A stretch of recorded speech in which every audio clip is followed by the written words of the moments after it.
Les témoignages faisant état de maltraitance médicale, de conditions de détention inhumaines, de violences et même de viols se sont multipliés ces derniers mois. Le Club des prisonniers palestiniens, qui est l'une des associations majeures qui défend les droits des Palestiniens, parle d'abus systémiques. J'avais moi-même parlé à plusieurs lanceurs d'alerte il y a plusieurs mois alors que j'enquêtais sur cette prison de Sde-Teyman.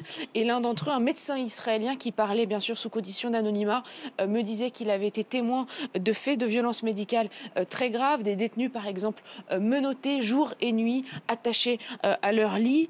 Et Sde-Teyman, ce n'est pas la seule prison, loin de là, en Israël où des faits de la sorte sont dénoncés, mais elle est en quelque sorte devenue un symbole, une forme de Guantanamo israélien.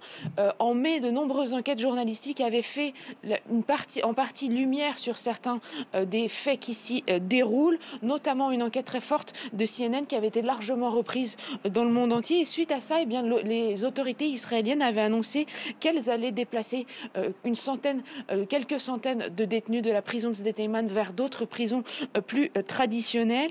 Il y a quelques mois, on estimait qu'il y avait plus de 1000 détenus, principalement des assaillants du 7 octobre, mais aussi des Palestiniens arrêtés directement à Gaza au cours de l'offensive terrestre. Aujourd'hui, difficile d'estimer combien sont toujours à Sde-Teyman, mais c'est sûr qu'avec la pression qui se renforce sur Israël, vous évoquiez aussi cette enquête d'Amnesty International, les autorités israéliennes sont poussées à prendre des mesures telles que l'arrestation de ces 9 réservistes pour montrer que oui, Israël cherche néanmoins à contrôler ce qui se passe dans ces prisons militaires.